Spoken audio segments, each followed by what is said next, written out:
Good morning, everybody. Welcome to the Temple Within Radio and Media podcast on Wednesday mornings. And I know that this is a monthly show that each and every one of you and I also look so forward to every month. It's Dear Ms. T with our beautiful friend, Terry Ruel. Good morning, Terry. Good morning. Good morning, everyone. It's great to be back with you all. I wanted to do a little housekeeping before I forget right off the bat because last week I was informed by Facebook and then Denise caught it too that evidently my page, something was going on with Facebook. But anyway, I have not been receiving any of my messages.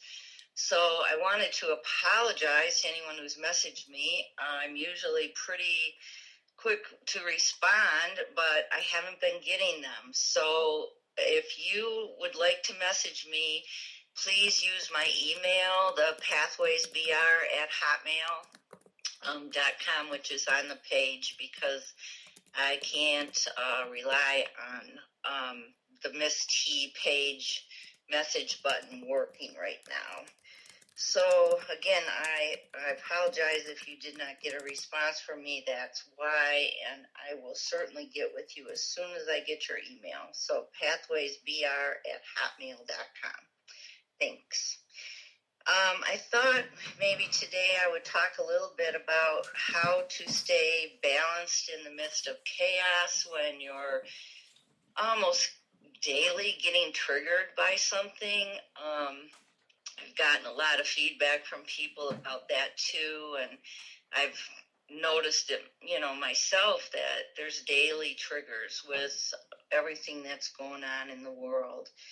And sometimes it's hard to identify, that we're being triggered, and then also how to either rebalance or try to stay balanced in the midst of this. So one of the things that I've been experiencing that I thought was a great metaphor for the bigger picture right now is that you all know I'm in Fayetteville, Arkansas, I think, and I moved from Michigan. So Fayetteville, we have not been as locked down in Arkansas as Michigan was. We had some orders. The school was closed and some other things, but it's opened up pretty much totally now, and our numbers for the COVID have been just skyrocketing. So even though, because I'm a senior citizen high risk group, I was pretty much quarantined except for my little pod here of my daughter-in-law and son and grandson that I watched. That's about the only people I had seen or done anything with for a long, long time. And now it looks like we're going to probably end up getting shut back down because the numbers are skyrocketing. So that's been, a challenge because, and I hope for Michigan that your numbers stay down and going down, because when you've, sacrificed and tried to be good for a long time, and then it doesn't seem like, it's working because of various reasons, then you get discouraged, and that can trigger a lot of frustration. So I've been feeling a little bit frustrated about that, and the metaphor I saw with change that I've been experiencing here is my son and daughter-in-law and my grandson. They just bought their first house on a couple acres, and it's been a real blessing and something they've worked and waited for a long time. And they moved this past weekend. And so, of course, moving is a huge stressor and a big change. And it triggers all kinds of things, fears and frustrations and joys. And concerns and so much stress of just, having so many things you have to take care of, and pretty much one on top of the other. So it was kind of a good metaphor for, I think, a lot of what people are feeling is going on right now in the whole society, the whole world, really. And transformation is happening at every level, as we know. So we're being, triggered individually, as well as in our family systems, as well as in a societal system, and even a global system.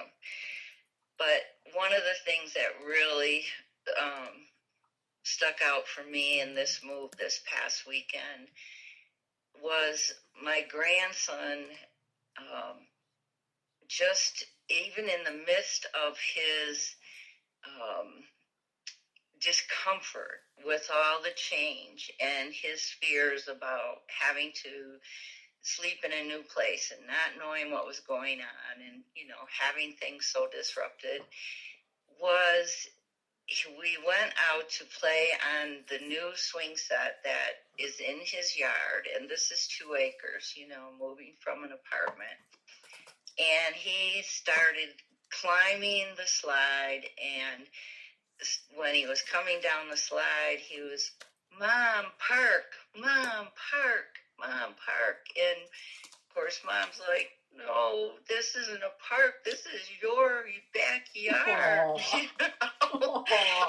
And the joy he had, and it was so wonderful. Just, filled all our hearts up with joy. So, it reminded me of, even in the midst of discomfort and difficulty and chaos, even this sweet 2-year-old little angel found joy and was able to, feel all his feelings. And of course, we all laugh because the times when he was really frustrated or scared or upset, we were like, yes, he's externalizing everything that we're all feeling. And, sometimes we all feel like we wish we could do that, just, stomp our feet when we want, and we really can. But we need to let each other know, what's going on, so that we're not just triggering each other without explaining, I'm just really frustrated right now, or I'm really scared about what the future holds, or I'm just having a difficulty handling all this change right now. Or I don't even know what's happening. I just feel off. And I don't know if it's just an energy thing or what's exactly it is, but I'm feeling off. So if it's coming off on you in any way, I want you to know that's what's happening. So, how do we identify triggers? Well, probably the easiest thing to do, well, it's not the easiest, because to do this, you have to really have a lot of awareness. You have to be really able to be self-aware, even in the midst of, craziness going on around you. And that's hard because, we also need to pay attention to what's going on around us. And our ego part, which is our protector, but it can also be, overwhelmed with survival, is going to want to just focus on what's happening externally. And so it's hard to be in our awareness, be self-reflective and go, okay, what's going on inside me as well as what's happening externally. So knowing that, practicing that self-awareness, even when, your ego part, your personality, all of the human side of us wants to just focus on what's going on externally, is really what's going to help you get through what's going on externally if you're in your self-awareness, because then you're going to be able to know something is triggering me, And what am I feeling? Because I am starting to get uncomfortable. I have to have enough self-awareness to recognize that I'm starting to feel out of balance. And what is the feeling, and what do I think is causing that? And one of the blessings of this quarantine has been that it is slowing us all down. And so that really helps with self-awareness, right? So taking that to the next step, okay, I'm more self-aware. So now I recognize when I am starting to feel out of balance. And that is because I'm getting triggered by something. And then I have to go to the next step and say, okay, how am I feeling right now? What's the feeling? Okay, am I anxious? What's underneath the anxiety? What's the fear? Am I feeling out of control? Am I feeling helpless?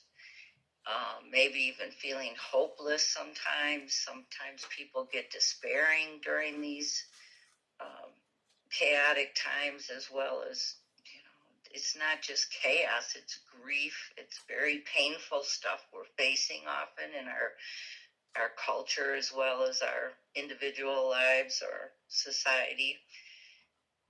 Maybe it's joy, that's great. It's like wonderful to be able to recognize the joy that my grandson was feeling and be able to join him in that and allow that to also bring joy out in me, and to recognize that all these things, different things can be going on at the same time.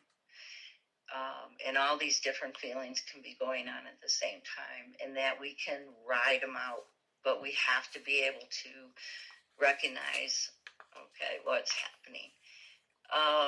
And one of the things, like I was saying, we get triggered with frustration a lot when there's chaos or uncertainty.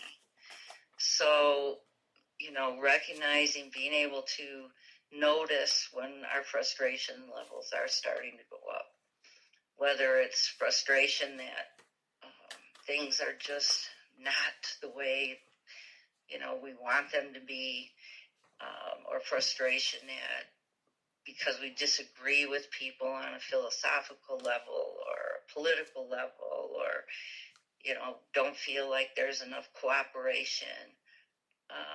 And fears, there's a lot of triggering of fears.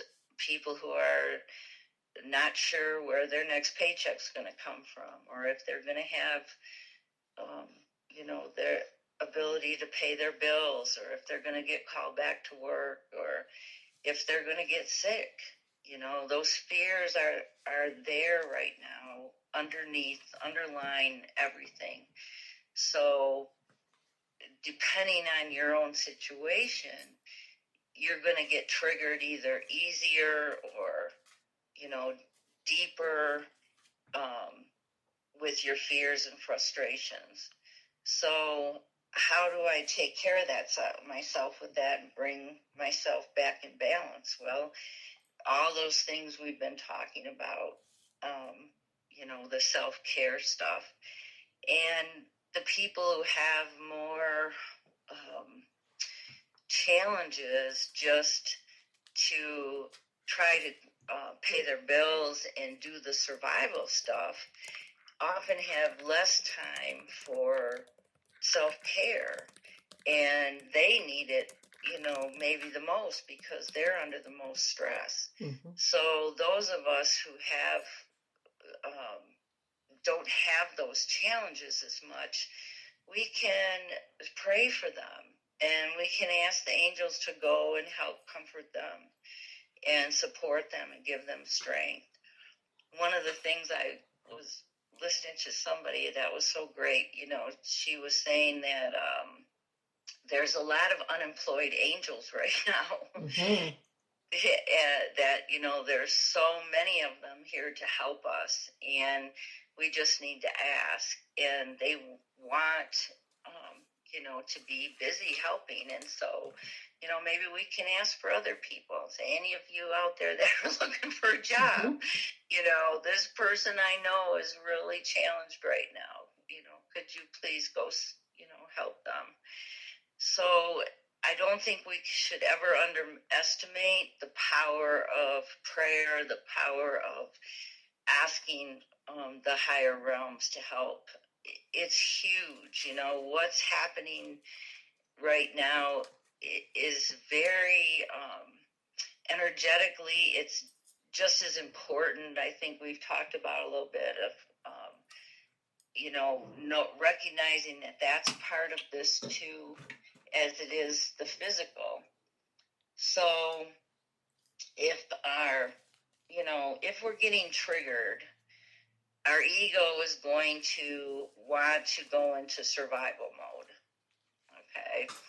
And that's when we really want to try to move up into our heart self or our true self or our spirit self, so that we can balance out that survival reaction.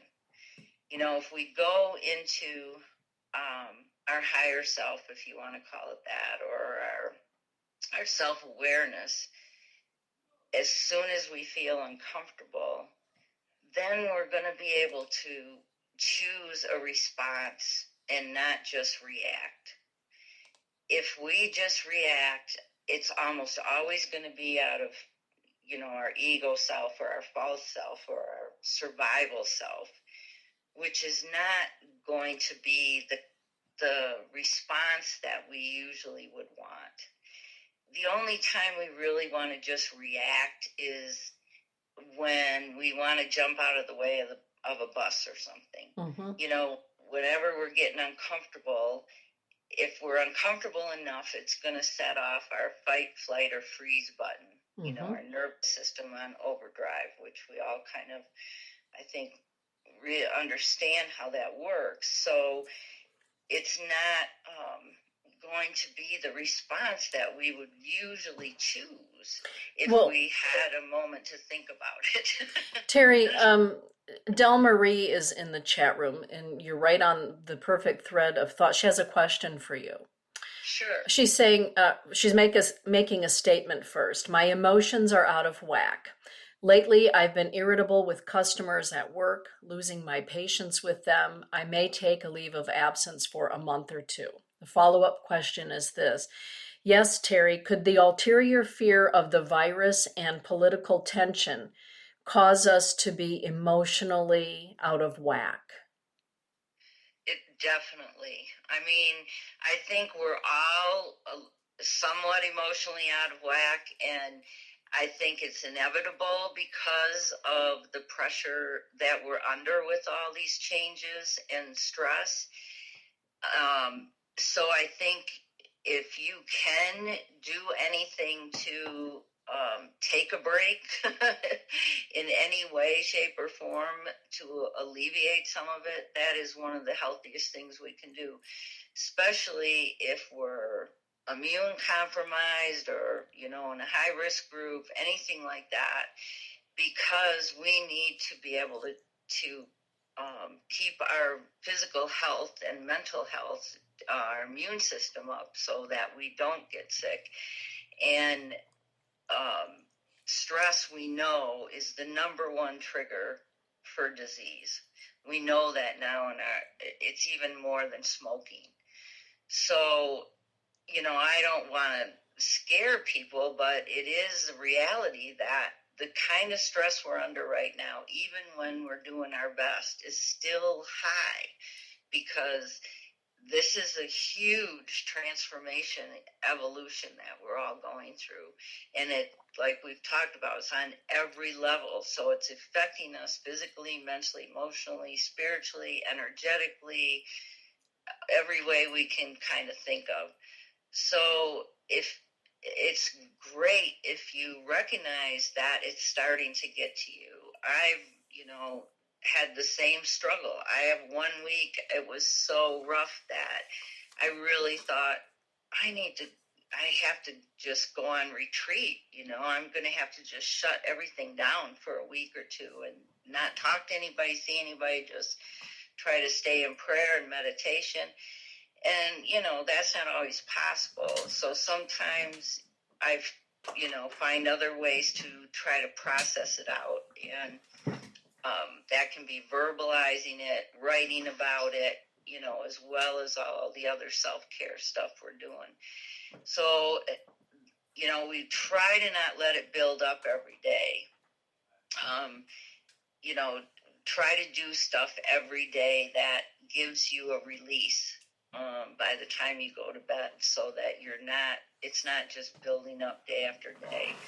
But some of it is going to happen. And like I say, it's really good if you can take a break in some way and take care of yourself, because if we listen to our bodies like you are, it's telling you, okay, I need a break. Or if we're listening to our feelings and emotions and seeing that we're just under too much, we're just getting triggered one after another,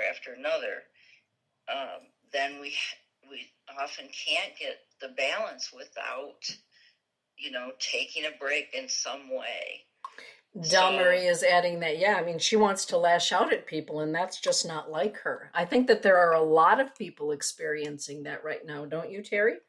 Oh, yes, definitely. The grief is very deep, and we go into the stage of anger. I've had the anger stage and even despair for a few days.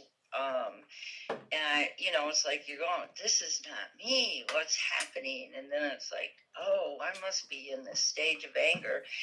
And I do, feel the same way when I'm in that stage. Just want to lash out and, hurt somebody or hurt, in some way. And then you're like, that's not me. I know that's not me. What's happening? Well, that's where I'm at. So we can't really, we don't want to suppress our feelings. So, we don't want to just internalize it all either, because then it comes out on our bodies. So we have to find a way to process that anger and frustration. And oftentimes underneath it, there's fears too. So, we need each other to talk to. We need all our rituals, we need to get as much self-care stuff in as we can. But it's great that, we recognize that, well, this isn't me. This is what is happening here. And a lot of times, once we can identify, I'm really in grieving. I'm really angry right now. Or I'm really in the sadness and the depression of all this. Then we can say, okay, I know what's happening now. What can I do to help myself right now? And of course, we don't want to shame ourselves or beat ourselves up for it, because this is a huge grieving process, and it's normal to be going through this, because everything that's dark is coming to the surface, and it's coming to the light to be healed. But, we have to face all this darkness, and that's just, it's very, very difficult. And sometimes we can kind of break it down into smaller bites and try to make it more manageable. But sometimes it's just so big that it overwhelms us. And we either, got to cry, or we got to scream in our car, or, throw rocks, or find a way to try to release some of that. And know that, it's normal, because this is a huge grief. And then if you have, individual challenges going on in your family or in your own life, that multiplies it, so then, maybe you need to not only take a break, but from people or from work, but also from everything that's going on in the outside world, as far as not listening to the news for a week or two, not being involved in anything that you possibly can let go of, so that you can really take care of yourself. Sometimes too, we can tell if we're, like for me, I can tell if I'm getting triggered and I'm under too much stress, because I'll go to perfectionism, or I'll notice I'm over controlling, or want to overdo, want to find the answer. Like, try to figure out where do you go when you're stressed. Some people withdraw, and some people get passive aggressive. Some people get,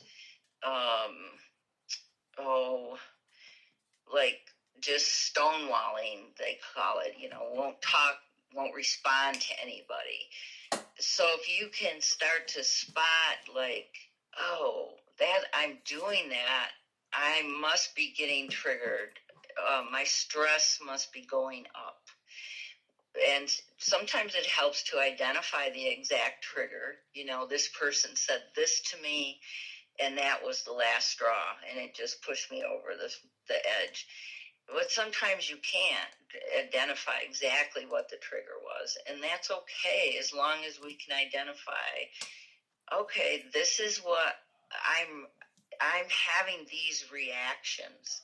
I'm not choosing this really as a response. I can tell now that I'm just reacting. And so this is where I go when I'm reacting to my fears or to stress.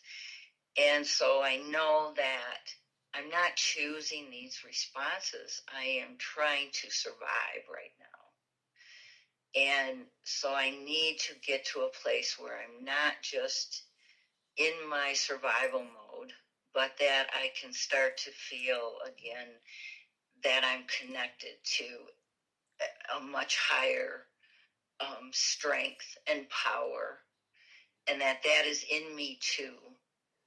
And that's what I want to connect to and connect back to and stay with. And how do I best do that? Some people might do it by just listening to music and dancing. It gets them back in their body, back centered, in touch with their heart self. And trying to do that balance, of stuff every day. Like I've said, I'm blessed that, I have my 2-year-old grandson a couple days a week, and sometimes I can see him even more often, and he is a great joy balancer, and he helps me to come to the present and just enjoy the moment. Whether it's a leaf or a bird or, whatever it is he's into at that moment. So having that balance. Also, he loves to dance and listen to the music. We'll dance and put music on and play his instruments, bang on drums or whatever. And then having the quiet time. And I also listen to a lot of the spiritual teachers in the podcast and journal and talk to people, if I need to process something. Doing all those things every day, if we can, is what's going to help us stay in balance. And I know it's hard if you're working full time to find time for all of that. So, like I say, if it's built up to the point, Del, that's great that you recognize that. I think I need a break, because it is much harder when you're working full time to fit in all the self-care stuff that we need. And especially if you're working and you're working with the public or other people who are undergoing all of what they're undergoing, and it can just be a soup, and trying to extricate ourselves from other people's soup while we're in our own. I love the advice that you gave, is that sometimes we just need a break, and to understand that sometimes the feelings that we have are just red flags to the fact that we need a break. Yes, and listening to our bodies and listening to our emotions, because they will tell us, and we're not good at it. In our culture of encouraging that with people, we're taught to just push through everything, and that's not the way to take care of ourselves. It's stopping and listening to what we really need and taking that time. And like I say, the people who can't, they really need our prayers. And, that's one of the reasons there's so much oppressive energy right now. Yes. People are just getting pushed to their limits all the time.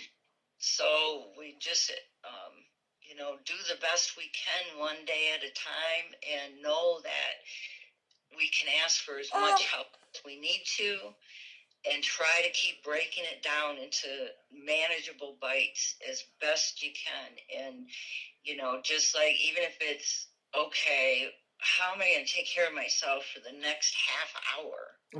Maybe I'm just going to focus on my breath. Even while I'm checking out all these people, I'm just going to really be inward and focus on my breath. I can still smile and, be doing my job, but inwardly I'm building that strength of where I can always go to find my peaceful spot, your peaceful place, and that can just be my breath even. That is beautiful, Terry. I'm so sad that we're already at the bottom of the hour. Doggone it. I know, it goes so fast. It does, and the information is so valuable. Tara is saying, is that Easton I hear in the background? It sure is, so I'm giving him a squeeze for you.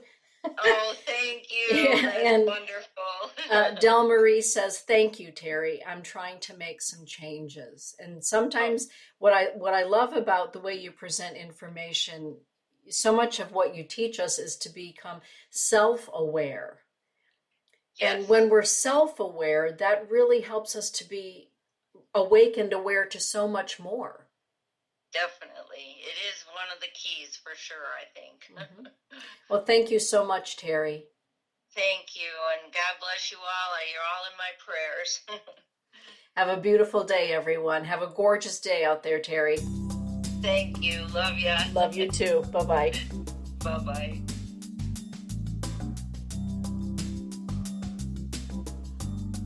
Well, hi, Stinker. We're on the radio together right now. Say hello to everybody.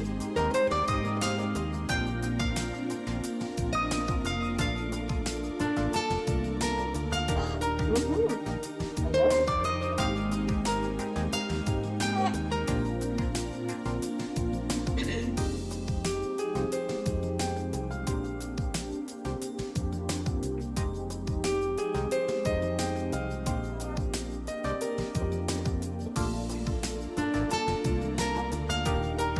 Have a beautiful day, everyone.